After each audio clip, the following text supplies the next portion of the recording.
Hi friends. അപ്പോൾ ഇന്നത്തെ ക്ലാസ്സിൽ നമ്മൾ ഡിസ്കസ് ചെയ്യുന്നത് ബികോം സെക്കൻഡ് സെമ്മിലെ ഫിനാൻഷ്യൽ അക്കൗണ്ടിങ്ങിലെ സെക്കൻഡ് ചാപ്റ്ററാണ്, അതായത് കമ്പനി അക്കൗണ്ട്സ്. ഈ കമ്പനി അക്കൗണ്ട്സിൽ കൂടുതലായിട്ടും ഇഷ്യൂ ഓഫ് ഷെയർസ് ആണ് വരുന്നത്.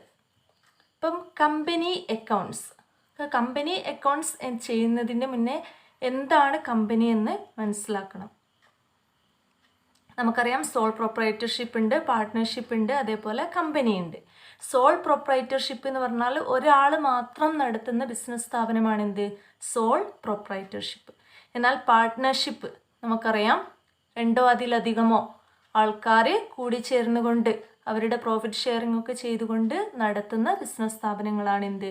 പാർട്ട്ണർഷിപ്പ്. അപ്പോൾ സോൾ പ്രൊപ്രൈറ്റർഷിപ്പും പാർട്ട്ണർഷിപ്പും എന്താ നമുക്കറിയാം. പിന്നെ അതിൻ്റെ വേറൊരു ഫോമാണ് എന്ത്? കമ്പനി. ഇപ്പം കമ്പനി എന്ന് പറഞ്ഞാൽ ഒന്നോ രണ്ടോ കുറച്ച് ആൾക്കാരെ മാത്രമല്ല, കുറച്ചധികം അല്ലേ, നല്ല ഇൻവെസ്റ്റ്മെൻറ്റും ഷെയർ ക്യാപിറ്റലൊക്കെ വെച്ചുകൊണ്ട് ഇപ്പം ഷെയറൊക്കെ ഇഷ്യൂ ചെയ്തുകൊണ്ട് നടത്തുന്ന സ്ഥാപനങ്ങളാണ് അല്ലേ കമ്പനി. അപ്പം കമ്പനി എന്താണ് കമ്പനി കൊണ്ട് മീൻ ചെയ്യുന്നത്? അപ്പം ഈ ഒരു കമ്പനി എന്നുള്ള വേർഡ് തന്നെ ഈ രണ്ട് ലാറ്റിൻ വേർഡിൽ നിന്നാണ് ഡിറൈവ് ചെയ്ത് വന്നിട്ടുള്ളത്. അതായത് company, com means together, panis means bread. അതായത് it means association of some persons who take their meals together. അപ്പം കുറച്ച് ആൾക്കാരുടെ അല്ലെങ്കിൽ സം പേഴ്സൺസിൻ്റെ അസോസിയേഷനാണ് എന്ത്? കമ്പനി കൊണ്ട്. അപ്പോൾ കുറേ ആൾക്കാർ ഒന്നിച്ച് ചേർന്നുകൊണ്ട് അവരുടെ പ്രോഫിറ്റ് ഷെയറിങ്ങും എല്ലാം ഒന്നിച്ച് ചേർന്നു, അതാണ് ദർ മീൽസ് ടുഗദർ. പരസ്പരം എല്ലാവരും കൂടി ഒരേ രീതിയിൽ ഷെയർ ചെയ്തുകൊണ്ട് നടത്തുന്ന ഒരു അസോസിയേഷനാണ് എന്ത്? Company. The word company means a state of being along with, thus the number of persons united for carrying on anything is known as company. കുറേ ആൾക്കാരുണ്ടാവും ഒരു കമ്പനിയിൽ. രണ്ടാൾക്കാർ ചേർന്ന് വരുന്നതാണെങ്കിൽ ഒരു കമ്പനി ആവുന്നില്ല. അസോസിയേഷൻ ഓഫ് പേഴ്സൺസ് ആണ് എന്ത്? കമ്പനി കൊണ്ട് മീൻ ചെയ്യുന്നത്. അപ്പം ഒരു കമ്പനിയുടെ അല്ലെങ്കിൽ കമ്പനിയുടെ ഒരു ഡെഫിനിഷൻ എന്ത് ചെയ്യണം? നമ്മൾ പഠിച്ചിരിക്കണം. ഒരു ഡെഫിനിഷന് എങ്കിലും പഠിച്ചു വെക്കുക. കമ്പനീസ് ആക്ട് 2013 പുതിയ കമ്പനീസ് ആക്ട്. അപ്പം കമ്പനി ഡിഫൈൻ ചെയ്തിട്ടുള്ളത് A company registered under this act or under any previous companies act. ഒരു കമ്പനി എന്ന് പറയുന്നത് കമ്പനീസ് ആക്ട് പ്രകാരം രജിസ്റ്റർ ചെയ്തിരിക്കണം. ഈ 2013 കമ്പനീസ് ആക്ട് പ്രകാരമോ അല്ലെങ്കിൽ അതിൻ്റെ മുന്നേയുള്ള ഏതെങ്കിലും പ്രീവിയസ് കമ്പനീസ് ആക്ട് പ്രകാരമോ രജിസ്റ്റർ ചെയ്തിട്ടുള്ള കമ്പനികളെയാണ് എന്ത് പറയുന്നത്? രജിസ്റ്റേർഡ് അല്ലെങ്കിൽ കമ്പനി എന്ന് പറയുന്നത്. In the words of justice, a company is an association of persons united for a common object. ഇത് നമുക്കൊരു ഡെഫിനിഷൻ ആക്കിയിട്ട് പറയാം. കമ്പനി എന്ന് പറഞ്ഞാൽ it is an association of persons united for a common object. കമ്പനിക്ക് പൊതുവായിട്ട് കമ്പനിയിലുള്ള എല്ലാവർക്കും എന്താണ്? ഒരു കോമൺ ഒബ്ജക്റ്റ് ആണ് ഉണ്ടാവുന്നത് അല്ലേ? ഒരേ ലക്ഷ്യത്തിലായിരിക്കും കമ്പനി പ്രവർത്തിക്കുന്നത്. അതേപോലെ കമ്പനിക്ക് എന്തുണ്ടാവും? ആൻഡ് കോമൺ സീൽ ഉണ്ടാവും അല്ലേ? ഒരു കമ്പനിക്ക് ആ കമ്പനിയുടെ പ്രത്യേകമായിട്ടുള്ളൊരു സീൽ, കോമൺ ആയിട്ട് യൂസ് ചെയ്യുന്നൊരു സീൽ ഉണ്ടായിരിക്കും, ഒരു കോമൺ ഒബ്ജക്റ്റ് ഉണ്ടായിരിക്കും. ഇങ്ങനെ ഒരു അസോസിയേഷൻ ഓഫ് പേഴ്സൺസിനെയാണ് എന്ത് പറയുന്നത്? കമ്പനി എന്ന് പറയുന്നത്. ഇനി ഒരു കമ്പനിയുടെ ഡെഫിനിഷൻ പഠിച്ചതിൻ്റെ ശേഷം അത് നമുക്ക് കമ്പനിയുടെ കുറച്ച് ഫീച്ചേഴ്സ് ഏതൊക്കെയാണെന്ന് നോക്കാം. അതിൽ ഇമ്പോർട്ടൻ്റ് ആയിട്ടുള്ളൊരു 4-5 ഫീച്ചേഴ്സ് നിങ്ങൾ ഓർത്ത് വെക്കണം. എന്തൊക്കെയാണ് അതിൽ പറയുന്നത്? It is voluntary association of many persons. കുറേ ആൾക്കാരുടെ ഒന്നിച്ചുള്ള ഒരു അസോസിയേഷനാണ് എന്ത്? കമ്പനി എന്ന് പറയുന്നത്. പിന്നെ അതേപോലെ it has separate legal entity or existence part from its members. അല്ലെങ്കിൽ it has separate legal entity എന്ന് മാത്രം പഠിച്ചു വെച്ചിട്ടുണ്ടെങ്കിലും മതി. അതായത് ഓരോ കമ്പനിക്കും അതിൻ്റേതായിട്ടുള്ള ഒരു എൻറ്റിറ്റി ഉണ്ടാകും. ഒരു കമ്പനി, ഒരു വ്യക്തിത്വം, അതായത് ഒരു കമ്പനി ആ ഒരു കമ്പനിയുടെ പേരിൽ മാത്രമാണ് അറിയപ്പെടുന്നത്, വേറൊരു ആളുടെ പേരിലും അല്ല. കുറേ ഷെയർ ഹോൾഡേഴ്സും ഓണേഴ്സൊക്കെ ഉണ്ടെങ്കിലും ആ കമ്പനിക്ക് അതിൻ്റെ ഷെയർ ഹോൾഡറിൽ നിന്നും വിഭിന്നമായിട്ട് അല്ലെങ്കിൽ അതിൽ നിന്ന് വ്യത്യസ്തമായിട്ട് എന്തുണ്ടാവും? ഒരു സെപ്പറേറ്റ് ആയിട്ടുള്ളൊരു ലീഗൽ എൻറ്റിറ്റി ഉണ്ടാവും. അപ്പം അതിൽ ഇൻവെസ്റ്റ്മെൻറ്റും അതിൻ്റെ ഷെയറും ഒക്കെ ആ കമ്പനിയുടെ പേരിലായിരിക്കും വരുന്നത്, അല്ലാതെ ഒരാളുടെ പേരിലല്ല വരുന്നത്, കമ്പനിയുടെ നെയിമിലായിരിക്കും. പിന്നെ it has perpetual sessions, it has continuous existence.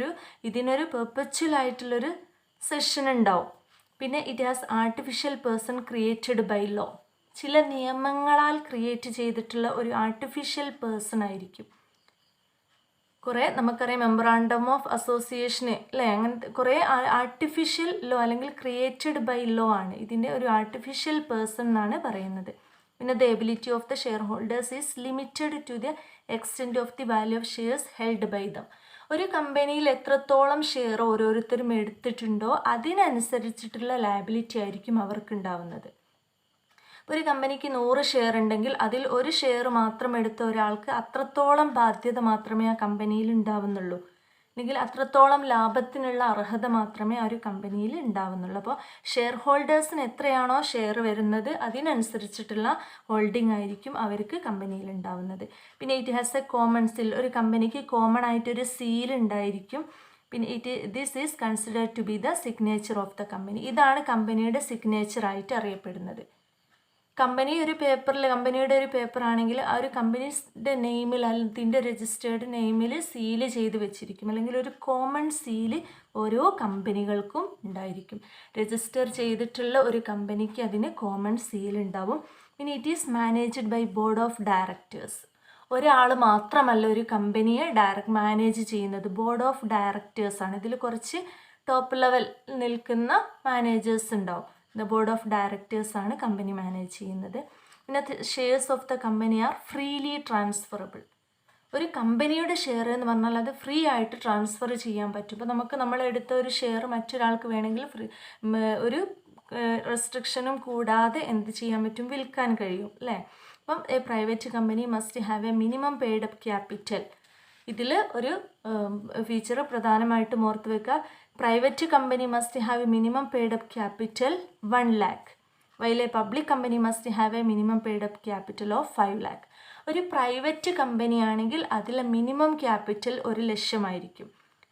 എന്നാൽ ഒരു പബ്ലിക് കമ്പനി ആണെങ്കിൽ എന്താണ്, 5 lakh ആയിരിക്കും അതിൻ്റെ minimum paid up share capital.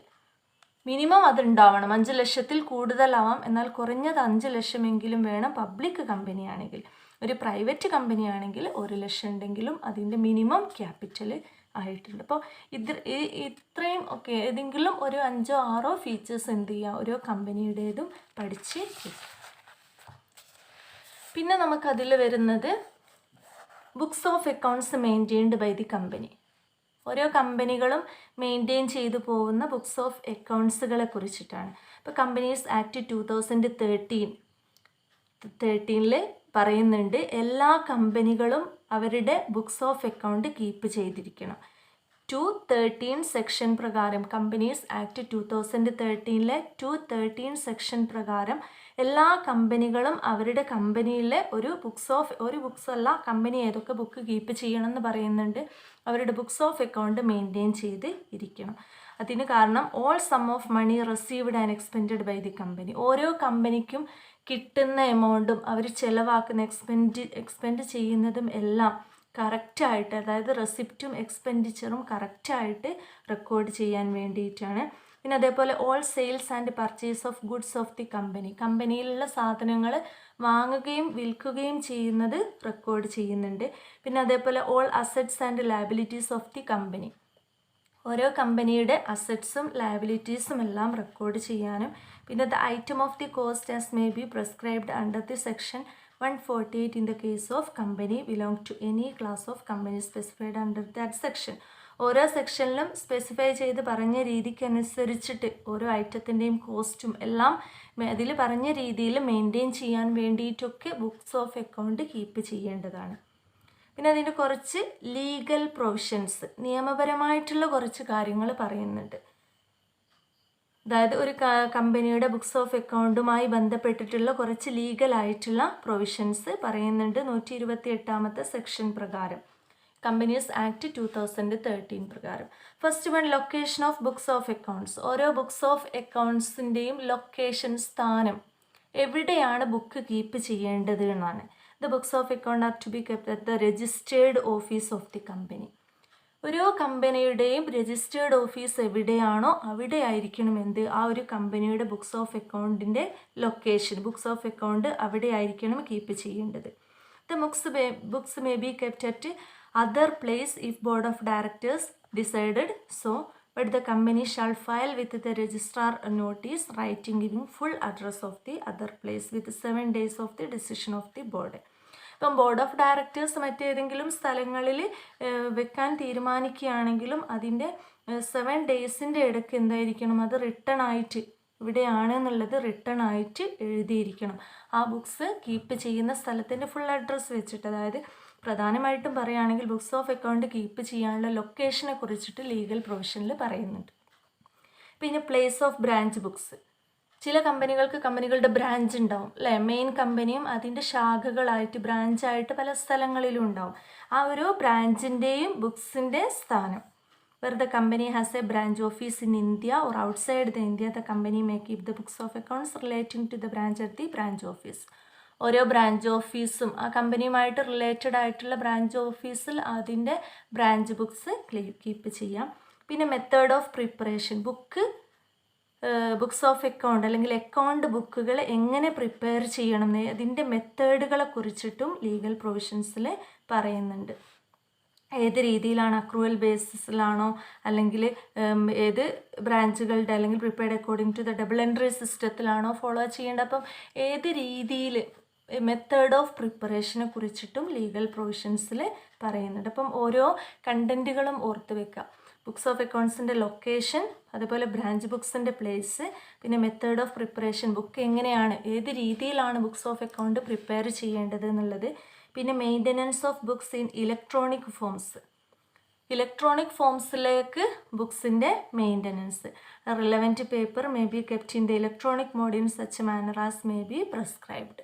അപ്പോൾ നമ്മൾ മാനുവലായിട്ട് എഴുതി വെക്കുന്നതിന് പകരം ഇലക്ട്രോണിക് മോഡിലേക്ക് അതിൻ്റെ കണക്കും കാര്യങ്ങളൊക്കെ റെക്കോർഡ് ചെയ്യുന്നുണ്ടെങ്കിൽ ആ ഒരു രീതിയും ഇതിൽ ലീഗലായിട്ട് പറയുന്നുണ്ട്. പിന്നെ preservation of books of accounts. അതിൽ preservation in good order together relevant voucher. The time period of the preservation shall be not less than 8 financial years immediately. ഇപ്പം 8 financial years immediately proceeding relevant financial years. എത്രത്തോളം ഓരോ കമ്പനിയും അവരുടെ books of അക്കൗണ്ട്സുകൾ keep ചെയ്യാൻ preserve ചെയ്ത് വെക്കണം എന്നുള്ളത്. അപ്പം 8 വർഷത്തിൽ കുറയാത്ത രീതിയിൽ വേണം അതിൻ്റെ പ്രിസർവേഷന്. പിന്നെ all the proceeding years were the company had been existence for a period less than 8 years. ഓരോ 8 വർഷത്തെ കണക്കുകളും ഓരോ കമ്പനിക്ക് വേണം. അത് ഒരു 1-2 വർഷമായിട്ട് തുടങ്ങിയിട്ടുണ്ടെങ്കിൽ ആ 2 വർഷത്തേത് മതി. ഒരു 10 വർഷമൊക്കെ ആയ ഒരു കമ്പനിയെ സംബന്ധിച്ചിടത്തോളം 8 വർഷത്തിൽ കുറയാത്ത രീതിയിലുള്ള പ്രിസർവേഷന് വേണം. പിന്നെ ഇൻസ്പെക്ഷൻ ഓഫ് ബുക്സ്. ഓരോ ബുക്കുകളും ഇൻസ്പെക്റ്റ് ചെയ്യുന്നത്, അതിൻ്റെ പരിശോധനകൾ അല്ലേ. The books of accounts, other books and papers maintained by the company within India shall be open for inspection at the registered office of the company other place in India by the director during business hours. ഓരോ ബിസിനസ്സിൻ്റെ ഒരു time പീരീഡിൽ inspection ചെയ്യാൻ പറ്റുന്ന രീതിയിൽ books of അക്കൗണ്ടുകൾ അവിടെ keep ചെയ്തിരിക്കണം ഓരോ രജിസ്റ്റേർഡ് ഓഫീസിലും. പിന്നെ ഒന്നും കൂടി പറയുന്നുണ്ട്, responsibility for keeping the books. ഈ ബുക്ക് കീപ്പ് ചെയ്യാനുള്ള റെസ്പോൺസിബിലിറ്റി ആർക്കൊക്കെയാണ്? ആ ഒരു കമ്പനിയുടെ മാനേജിങ് ഡയറക്ടർക്ക്, whole time director in the charge of finance, പിന്നെ ചീഫ് ഫിനാൻഷ്യൽ ഓഫീസർ, പിന്നെ other person company charged by the board with such duty. ഓരോ ബോർഡും ഡ്യൂട്ടി കൊടുത്തിട്ടുള്ള വേറെ ആരെങ്കിലും ഉണ്ടെങ്കിൽ ഇവർക്കൊക്കെ ആ ഒരു ബുക്സ് കീപ്പ് ചെയ്യാനുള്ള റെസ്പോൺസിബിലിറ്റി ബാധ്യത ഉണ്ട് എന്നുള്ളതാണ്. അപ്പം ഒരു കമ്പനിയുടെ ബുക്ക് കീപ്പ് ചെയ്യുന്നതുമായിട്ട് ബന്ധപ്പെട്ടിട്ടുള്ള കുറച്ച് ലീഗലായിട്ടുള്ള കാര്യങ്ങളാണ് പറഞ്ഞിട്ടുള്ളത്. പിന്നെ സ്റ്റാറ്റ്യൂട്ടറി ബുക്സ്. സ്റ്റാറ്റ്യൂട്ടറി ബുക്സിൽ നമ്മുടെ കമ്പനീസ് ആക്ട് ചെയ്ത് തന്നെയാണ് 2013 ആണ്. Under the companies act 2013 all companies are required to maintain certain books and registers. അപ്പം ആ such books are called statutory books. ഇത് പഠിച്ചു വെക്കേണ്ടതാണ്. What is statutory books? അപ്പം 2013 കമ്പനീസ് ആക്ട് പ്രകാരം എല്ലാ കമ്പനികളും ചില ബുക്കുകൾ അല്ലെങ്കിൽ രജിസ്റ്ററുകൾ സൂക്ഷിച്ച് വെക്കേണ്ടതുണ്ട്. അതിനെയാണ് എന്ത് പറയുന്നത്? ആ ബുക്കുകളെയാണ് സ്റ്റാറ്റ്യൂട്ടറി ബുക്സ് എന്ന് പറയാം. ഏതൊക്കെയാണെന്ന് ഇതിൽ ക്ലിയറായിട്ട് കുറേ ബുക്കുകളെ കുറിച്ചിട്ട് പറയുന്നുണ്ട്. ഏതൊക്കെയാണ്? Minute book, register of members, index of members, register and index of debenture holders, register of charges, register of directors, register of directors shareholding, register of investment held and their names, copies of instrument charged created by the company, പിന്നെ register of contracts, register of loan guarantee to companies, copies of annual return, books of account. ഇപ്പോൾ ഒരു companies act 2013 companies act പ്രകാരം ഈ രീതിയിലുള്ള ബുക്കുകളെല്ലാം ഒരു കമ്പനിയിൽ സൂക്ഷിച്ച് വെക്കേണ്ടതാണ്. ഇതെല്ലാം സ്റ്റാറ്റ്യൂട്ടറി ബുക്സിൽ വരുന്നതാണ്. ഷെയർ ഹോൾഡേഴ്സിനെ കുറിച്ചിട്ട് പറയുന്നുണ്ട് രജിസ്റ്റേഴ്സ്, പിന്നെ ആ ഒരു കമ്പനിയിലെ മെമ്പേഴ്സിൻ്റെ രജിസ്റ്റർ ഉണ്ട്, മിനിറ്റ് ബുക്ക് ഉണ്ട്, പിന്നെ ഇൻഡെക്സ് ഓഫ് മെമ്പേഴ്സ് ഉണ്ട്, ഓരോ മെമ്പേഴ്സിൻ്റെയും ഇൻഡെക്സ് അല്ലേ, അതേപോലെ ഡിബഞ്ചർ ഹോൾഡേഴ്സിൻ്റെത്, അങ്ങനെ പല ബുക്കുകളെ കുറിച്ചിട്ടും പറയുന്നുണ്ട്. ഇതൊക്കെയാണ് ഇതിൻ്റെ സ്റ്റാറ്റ്യൂട്ടറി ബുക്സിൽ വരുന്നത്. അപ്പോൾ നമ്മൾ കമ്പനി എന്താണെന്ന് നോക്കി, കമ്പനിയുടെ ഫീച്ചേഴ്സ് എന്താണ്, പിന്നെ അതിൻ്റെ ബുക്സ് മെയിൻ്റനൻസിൻ്റെ കുറച്ച് ലീഗൽ ഫാക്ടേഴ്സും, പിന്നെ സ്റ്റാറ്റ്യൂട്ടറി ബുക്സും. ഇനി പറയുന്ന ഭാഗം വളരെ വളരെ ഇമ്പോർട്ടൻ്റ് ആയിട്ടുള്ള ഏരിയയാണ് ഷെയർ ക്യാപിറ്റൽ. ഒരു കമ്പനിയിൽ ഷെയർ ക്യാപിറ്റൽ എന്ന് പറഞ്ഞാൽ എന്താണ്? ഒരു കമ്പനിയുടെ ക്യാപിറ്റൽ എന്ന് പറഞ്ഞിട്ടുണ്ടെങ്കിൽ ആ ഒരു കമ്പനിയിലേക്ക് അല്ലേ ഇൻവെസ്റ്റ് ചെയ്യുന്ന, അല്ലെങ്കിൽ ഒരു കമ്പനിയുടെ മൂലധനമാണ്. ആ ഒരു കമ്പനിയിൽ മൊത്തം എത്ര എമൗണ്ട് വരുന്നുണ്ട്, the capital of the company is called share capital. ഒരു കമ്പനിയുടെ മൊത്തം ക്യാപിറ്റലിന് എന്ത് പറയാം? ഷെയർ ക്യാപിറ്റൽ എന്ന് പറയാം. ഒരു കമ്പനിയിൽ ഇപ്പോൾ 2 കോടി മുടക്കിയിട്ടുള്ള ഒരു കമ്പനിയാണെങ്കിൽ ആ ഒരു കമ്പനിയുടെ ഷെയർ ക്യാപിറ്റൽ എന്ന് പറഞ്ഞാൽ എന്താണ്? അതിൻ്റെ ക്യാപിറ്റലാണ് അല്ലേ. The share capital of a company is divided into small and equal units. ഇപ്പം ഒരു 1 crore ആണ് ഒരു കമ്പനിയുടെ ഷെയർ ക്യാപിറ്റൽ എങ്കിൽ അതിനെ ചെറിയ ചെറിയ പാർട്ടുകളായിട്ട് ഈക്വൽ പാർട്സുകളാക്കിയിട്ട്, ഇപ്പോൾ 1000 രൂപ വരുന്ന പല പാർട്സുകളാക്കിയിട്ട് ഡിവൈഡ് ചെയ്യുന്നുണ്ട്. Small and equal units, each unit is called share. ഈ ഒരു പാരഗ്രാഫ് നിർബന്ധമായിട്ട് പഠിച്ചു വെക്കേണ്ടതാണ്. ഒരു കമ്പനിയുടെ മൊത്തം ക്യാപിറ്റൽ എന്താണ്? ഷെയർ ക്യാപിറ്റലാണ്. ആ മൊത്തം ഷെയർ ക്യാപിറ്റലിനെ ഈക്വൽ പാർട്ടായിട്ട് സ്മോൾ ആൻഡ് ഈക്വൽ യൂണിറ്റ്സ് ആക്കിയിട്ട് ഡിവൈഡ് ചെയ്യും. ആ ഓരോ യൂണിറ്റിനെയുമാണ് എന്ത് പറയുന്നത്? ഷെയർ എന്ന് പറയുന്നത്. ഇപ്പം 1 crore ആണെങ്കിൽ അതിനെ 1000 രൂപയുള്ള എത്ര ഷെയറുകളാക്കാം? 1000 ഷെയറുകളാക്കാം. അല്ലെങ്കിൽ 1000 രൂപയുള്ള 100 ഷെയർസ് ആക്കാം അല്ലേ. 1 കോടിയാണെങ്കിൽ 1000 രൂപയുള്ള 100 ഷെയർസ് ആക്കാം. ഓരോ ഷെയറിനും 1000 രൂപയാണെങ്കിൽ അതേപോലെ 100 ഷെയർസ് അല്ലേ. അപ്പം അങ്ങനെ ഈക്വൽ യൂണിറ്റ്സ് ആയിരിക്കും. ഇപ്പം സ്മോൾ ആയിട്ടുള്ള എല്ലാ ഷെയറിനും 1000 രൂപ തന്നെ ആയിരിക്കും. അത്തരം രീതിയിൽ ആ ഓരോ യൂണിറ്റിനെയുമാണ് എന്ത് പറയുന്നത്? ഷെയർ എന്ന് പറയാം. ഇപ്പം ഒരു കമ്പനിയുടെ മൊത്തം ക്യാപിറ്റലിന് 1000 ഷെയർ ആക്കിയിട്ട് മാറ്റിയിട്ടുണ്ടെങ്കിൽ, 1000 രൂപയുള്ള 1000 ഷെയർ ആക്കിയിട്ട് മാറ്റിയിട്ടുണ്ടെങ്കിൽ ആ ഓരോ ഷെയറിൻ്റെയും വില എത്രയാണ്? 1000 ആണ്. അല്ലെങ്കിൽ 100 രൂപയുള്ള 1000 ഷെയർ ആക്കിയിട്ട് മാറ്റിയിട്ടുണ്ടെങ്കിൽ, ഒരു കമ്പനിയുടെ മൊത്തം ഷെയർ ക്യാപിറ്റൽ ഓരോ ഷെയറിനും 100 രൂപയാണ്. അതിന് 1000 ഷെയറാണ് ആകെയുള്ളത്. അപ്പം ഓരോ ഷെയർ എന്ന് പറയുക എത്രയാണ്? ആ ഒരു 100 രൂപയുള്ള യൂണിറ്റിനെയാണ് ഓരോ ഷെയർ എന്ന് പറയുന്നത്. അപ്പം each unit is called share. ആ ഒരു a person who buys a share is called the shareholder. ആ ഓരോ ഷെയറും ആരെങ്കിലും വാങ്ങുന്നുണ്ടെങ്കിൽ ആ വാങ്ങിയ ആളെയാണ് എന്ത് പറയാം? ഷെയർ ഹോൾഡർ അല്ലെങ്കിൽ member of the company. Thus the amount invested by the shareholders towards the face value of the shares are collectively called share capital. ഇപ്പം 100 രൂപയാണ് ഒരു ഷെയറിന്. ഇപ്പം അങ്ങനത്തെ ഒരു 10 ഷെയർ ഒരാൾ എടുത്തിട്ടുണ്ടെങ്കിൽ അയാൾ എത്ര രൂപ കൊടുക്കണം? 1000 രൂപ കൊടുത്തിട്ട് 10 ഷെയർ എടുക്കാം. 100 രൂപയുള്ള 10 ഷെയർ എടുക്കാം. അപ്പം ആ ഒരു 1000 രൂപയുടേതാണ് എന്ത്? അവരുടെ ഷെയർ ക്യാപിറ്റൽ. 10 ഷെയർ എടുക്കുന്നു, 1000 രൂപ കൊടുത്തിട്ട്. അപ്പം അവരുടെ ഷെയർ ക്യാപിറ്റൽ എത്രയാണ്? 1000 ആണ് അല്ലേ. അവർക്ക് എത്ര ഷെയർ ഉണ്ടാവും? 100 ഷെയർ, 10 ഷെയർ ഉണ്ടാവും. ഓരോ ഷെയറിനും എന്താണ്? 100 രൂപയാണ്. അങ്ങനെ രീതിയിൽ in short share capital is the capital raised through the issue of shares. ഒരു കമ്പനിയുടെ ഷെയർ ക്യാപിറ്റൽ വർദ്ധിപ്പിക്കാൻ വേണ്ടിയിട്ട് അല്ലേ അവർക്ക് റേസ് ചെയ്യാൻ പറ്റും. ഒരു കമ്പനിക്കും അവരുടെ ഷെയർ ഇഷ്യൂ ചെയ്തുകൊണ്ട് അവരുടെ ക്യാപിറ്റൽ ഇൻക്രീസ് ചെയ്യാം. ഒരു കമ്പനിയിലേക്ക് എത്ര എമൗണ്ട് വേണമോ അതിനനുസരിച്ചിട്ട് അവർ ടോട്ടൽ ഷെയർ ക്യാപിറ്റലിനെ സ്മോൾ പാർട്സ് ആക്കിയിട്ട് ഡിവൈഡ് ചെയ്യുന്നു. ഓരോ ഷെയറുകളും ആൾക്കാർ പബ്ലിക്കിന് വിൽക്കുമ്പം എന്ത് കിട്ടും? ക്യാഷ് കിട്ടും കമ്പനിയിലേക്ക് അല്ലേ. ആ ഒരു എമൗണ്ടിനുള്ള ഹോൾഡിങ് ആ ഓരോ ഷെയർ ഹോൾഡേഴ്സിനും കമ്പനിയിൽ ഉണ്ടായിരിക്കും. അപ്പോൾ ഷെയർ ക്യാപിറ്റൽ എന്താണെന്ന് ക്ലിയർ ആയിട്ടുണ്ടാവും എന്ന് വിചാരിക്കുക.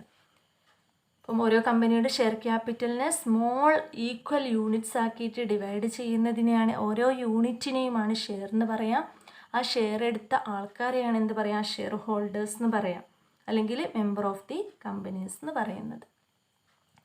ഇനി ആ ഷെയർ ക്യാപിറ്റലിൻ്റെ ഓരോ ഡിവിഷൻസാണ് ഫസ്റ്റ് മുതൽക്ക് അതിൻ്റെ ഹെഡ് മുതൽക്കാണ് പറയുന്നത്. ഓരോ സ്റ്റേജസ് ഷെയർ ക്യാപിറ്റലിനെ പല കാറ്റഗറി ആക്കിയിട്ട് ഡിവൈഡ് ചെയ്യാം. നന്നായിട്ട് ശ്രദ്ധിച്ചിരിക്കാം. First one authorised capital. ഒരു കമ്പനിയുടെ എത്രത്തോളം ഷെയർ ക്യാപിറ്റൽ ഓതറൈസ്ഡ് ആയിട്ടുണ്ട് എന്ന് പറയാം. The capital with which a company is registered is called authorised capital. നന്നായിട്ട് പഠിച്ചു വെക്കേണ്ടതാണ്. ഒരു കമ്പനി എത്ര ഷെയർ ക്യാപിറ്റൽ ഉണ്ട് എന്നാണോ രജിസ്റ്റർ ചെയ്തിട്ടുള്ളത്, ആ രജിസ്റ്റേർഡ് അല്ലെങ്കിൽ ആ രജിസ്റ്റേർഡ് ക്യാപിറ്റലിനെയാണ് എന്ത് പറയുന്നത്, ഓതറൈസ്ഡ് ക്യാപിറ്റൽ എന്ന് പറയാം. It is the amount mentioned in the memorandum. അത് മെമ്മറാണ്ടത്തിൽ പറഞ്ഞിരിക്കുമ്പോൾ 1 കോടിയാണ് ഒരു കമ്പനിയുടെ ഷെയർ ക്യാപിറ്റൽ എങ്കിൽ അത് രജിസ്റ്റർ ചെയ്തിരിക്കും 1 കോടിയുടെ ഷെയർ ക്യാപിറ്റൽ വരുന്ന കമ്പനിയാണെന്നുള്ളത്. അതാണ് അവരുടെ ഓതറൈസ്ഡ് ക്യാപിറ്റൽ. അത് മെമ്മറാണ്ടത്തിൽ അവരുടെ രേഖയിൽ കാണിച്ചിരിക്കണം. It is the maximum amount of capital of the company can issue. It also called nominal അല്ലെങ്കിൽ രജിസ്റ്റേർഡ് ക്യാപിറ്റൽ. ഒരു കമ്പനിയുടെ രജിസ്റ്റേർഡ് ക്യാപിറ്റലിനും നോമിനൽ ക്യാപിറ്റലിനും ഓതറൈസ്ഡ് ക്യാപിറ്റൽ എന്നൊക്കെ പറഞ്ഞാൽ സെയിം എമൗണ്ട് ആണ്. ഒരു കമ്പനി എത്രത്തോളം ഷെയർ ക്യാപിറ്റലാണോ രജിസ്റ്റർ ചെയ്തിട്ടുള്ളത്, കമ്പനീസ് ആക്ട് പ്രകാരം രജിസ്റ്റർ ചെയ്തിട്ടുള്ളത്, അതാണ് എന്ത്, ഓതറൈസ്ഡ് ക്യാപിറ്റൽ. ഇനി അതിൻ്റെ ഡിവിഷനാണ് എന്ത്, issued capital. It is that part of authorized capital issued to the public for the subscription. ഈ ഓതറൈസ് ചെയ്തിട്ടുള്ള, അവർക്ക് രജിസ്റ്റർ ചെയ്തപ്പോൾ 1 കോടിയാണ് ഒരു കമ്പനിയുടെ ഓതറൈസ്ഡ് ക്യാപിറ്റൽ എങ്കിൽ അതെല്ലാം പബ്ലിക്കിന് കൊടുത്തോളണമെന്ന് നിർബന്ധമൊന്നുമില്ല കമ്പനിക്ക്. അപ്പം അതിൽ നിന്നും ഇപ്പോൾ ഒരു 50 ലക്ഷമാണ് കമ്പനി പബ്ലിക്കിന് കൊടുക്കുന്നതെങ്കിൽ, അല്ലെങ്കിൽ ഒരു 75 ലക്ഷമാണ് പബ്ലിക്കിന് ഇഷ്യൂ ചെയ്യുന്നതെങ്കിൽ ബാക്കി അവർ മാറ്റി വെക്കുകയാണ്. 1 കോടി എമൗണ്ടാണ് അവർ രജിസ്റ്റർ ചെയ്തത് കമ്പനി ഷെയർ ക്യാപിറ്റലായിട്ട്. അതിൽ നിന്നും അതിൻ്റെ ഒരു പാർട്ട് എന്താണ്, പബ്ലിക്കിന് ഇഷ്യൂ ചെയ്യാണ്. അങ്ങനത്തെ ക്യാപിറ്റലിനെയാണ് എന്ത് പറയാം, ഇഷ്യൂഡ് ക്യാപിറ്റൽ എന്ന് പറയാം. ഇപ്പോൾ ഇഷ്യൂഡ് ക്യാപിറ്റൽ എന്ന് പറഞ്ഞാൽ ഓതറൈസ്ഡ് ക്യാപിറ്റലിൻ്റെ ഒരു പാർട്ടാണ് എന്ത്, issued capital. The remaining part of the authorised capital is known as unissued capital. അപ്പം ഇഷ്യൂഡ് ക്യാപിറ്റലിൻ്റെ ഇഷ്യൂ ചെയ്യാത്ത, അല്ലെങ്കിൽ ഓതറൈസ്ഡ് ക്യാപിറ്റലിൻ്റെ ഇഷ്യൂ ചെയ്യാത്ത പാർട്ടാണ് എന്ത്, അൺഇഷ്യൂഡ് ക്യാപിറ്റൽ. ഇഷ്യൂ ചെയ്യുന്ന പാർട്ടാണ് ഇഷ്യൂഡ് ക്യാപിറ്റൽ. പിന്നെ next subscribed capital. Subscribed capital എന്ന് പറഞ്ഞിട്ടുണ്ടെങ്കിൽ it is the portion of issued capital. പബ്ലിക്കിന് ഇഷ്യൂ ചെയ്തതിൽ തന്നെ എല്ലാം പബ്ലിക് സ്വീകരിച്ചോളണം എന്നില്ല. അല്ലെങ്കിൽ ജനങ്ങൾ, ഒരു കമ്പനി ഇത്ര ഷെയർ പബ്ലിക്കിനോട് നിങ്ങൾക്ക് വേണമെങ്കിൽ എടുത്തോളാമെന്ന് പറയുകയാണ്, പബ്ലിക്കിന് ഇഷ്യൂ ചെയ്യാണ്. എന്നാൽ ഇഷ്യൂ ചെയ്താലും പബ്ലിക് അത് മൊത്തം സ്വീകരിച്ചോളണം പറയുന്നില്ല അല്ലേ. അവർക്ക് ആവശ്യമുള്ള ചില സമയങ്ങളിൽ ഫുള്ളും പബ്ലിക് സ്വീകരിക്കാം, ചില സമയങ്ങളിൽ സ്വീകരിക്കാതിരിക്കാം. അതാണ് it is that the portion of issued capital which is subscribed, applied for the public. If all shares are fully subscribed by the public, subscribed capital will be the same the issued capital. ഇപ്പോൾ നമ്മൾ പറഞ്ഞു 1 കോടിയാണ് authorised capital. അതിൽ നിന്നും 75 ലക്ഷം പബ്ലിക്കിന് issue ചെയ്യാൻ തീരുമാനിച്ചു company. ആ 75 ലക്ഷമാണ് എന്ത്, ഇഷ്യൂഡ് ക്യാപിറ്റൽ. ബാക്കി 25 ലക്ഷം എന്താണ്, അൺഇഷ്യൂഡ് ക്യാപിറ്റലാണ്. അതിൽ തന്നെ ഈ 75-ൽ നിന്നും മൊത്തം ആൾക്കാർ പബ്ലിക്ക് എനിക്ക് വേണമെന്ന് പറഞ്ഞിട്ട് ആൾക്കാർ വന്നോളണമെന്നില്ല. ചിലപ്പം 50 ലക്ഷത്തിന് മാത്രമേ സബ്സ്ക്രിപ്ഷൻ വരുന്നുണ്ടാവുന്നുള്ളൂ. സബ്സ്ക്രൈബ് ചെയ്യാന്ന് പറഞ്ഞാൽ ഓരോ ഷെയർ വേണമെന്ന് പറഞ്ഞിട്ട് പബ്ലിക്കിൽ നിന്നും അപ്ലിക്കേഷൻ കിട്ടുന്നതാണ്. അങ്ങനെ അപ്ലിക്കേഷൻ ഈ 75 ലക്ഷത്തിനും കിട്ടിക്കൊള്ളണമെന്നില്ല. ചിലപ്പം 50 ലക്ഷത്തിന് മാത്രമായിരിക്കും അപ്ലിക്കേഷൻ വരുന്നത്. ചില സമയങ്ങളിൽ 75 ലക്ഷത്തിനും അപ്ലിക്കേഷൻ വരാം. അപ്പം it is that portion of issued capital which is subscribed. Issue ചെയ്ത ഇതിൽ നിന്നും അതിന് എത്രത്തോളമാണോ പബ്ലിക് സബ്സ്ക്രൈബ് ചെയ്തിട്ടുള്ളത് അതിനെയാണ് സബ്സ്ക്രൈബ്ഡ് ക്യാപിറ്റൽ എന്ന് പറയാം. 50 ലക്ഷമാണ് സബ്സ്ക്രൈബ് ചെയ്തതെന്ന് വിചാരിക്കുക. എന്നാൽ ബാക്കി 25 ലക്ഷം സബ്സ്ക്രൈബ് ചെയ്യാത്തതാണ്. അതിനെ എന്ത് പറയാം, അൺസബ്സ്ക്രൈബ്ഡ് ക്യാപിറ്റൽ എന്ന് പറയാം. If all the shares fully subscribed by the public, subscribed capital will be the same as issued capital. The balance of the issued capital is called unsubscribed capital. ഇപ്പം issue ചെയ്ത ക്യാപിറ്റലിൽ നിന്നും subscribe ചെയ്യാത്ത ഭാഗം ഉണ്ടെങ്കിൽ അതിനെ എന്ത് പറയാം, അൺസബ്സ്ക്രൈബ്ഡ് ക്യാപിറ്റൽ എന്ന് പറയാം. പിന്നെ അതിൽ നിന്ന് തന്നെ കോൾഡ് അപ്പും അൺകോൾഡും വരുന്നുണ്ട്. ഇപ്പം സബ്സ്ക്രൈബ് ആൾക്കാർ ഇത്ര വേണമെന്ന് പറഞ്ഞിട്ട് സബ്സ്ക്രൈബ് ചെയ്തു എന്ന് വിചാരിക്കാം. അതിൽ തന്നെ എല്ലാം എന്ത് ചെയ്തോളണം എന്നില്ല. കമ്പനി ഒരേ സമയത്ത് തന്നെ പണം അടക്കാൻ വേണ്ടിയിട്ട് വിളിച്ചോളണം എന്നില്ല. എത്രത്തോളമാണോ പബ്ലിക്കിനോട് ഈ എടുത്ത ഷെയർ വേണമെന്ന് അപ്ലൈ ചെയ്തിട്ടുള്ള ആൾക്കാരോട് ക്യാഷ് അടക്കാൻ പറഞ്ഞിട്ടുള്ളത്, അത് ആ ഒരു ക്യാപിറ്റലാണ് called up capital. It is the amount of the subscribed capital which the directors have to called from the shareholders. Share ഹോൾഡേഴ്സിൽ നിന്നും ഓരോന്നും കോൾ ചെയ്തിട്ടുണ്ടെങ്കിൽ ആ കോൾ ചെയ്തിട്ടുള്ള ക്യാപിറ്റലാണ് കോൾഡ് അപ്പ് ക്യാപിറ്റൽ.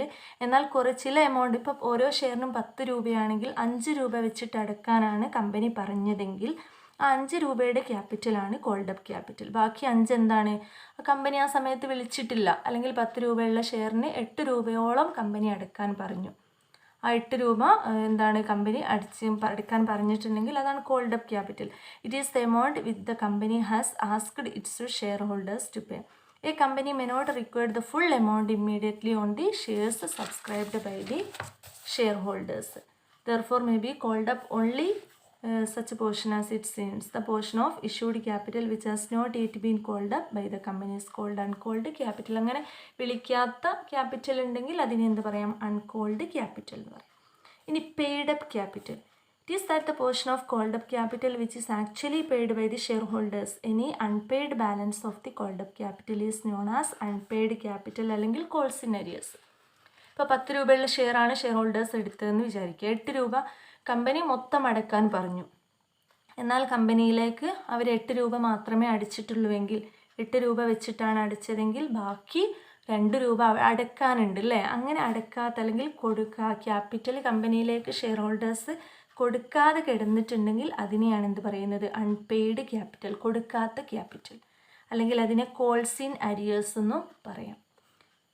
പിന്നെ വേറൊരു ക്യാപിറ്റൽ പറയുന്നുണ്ട് റിസർവ് ക്യാപിറ്റൽ.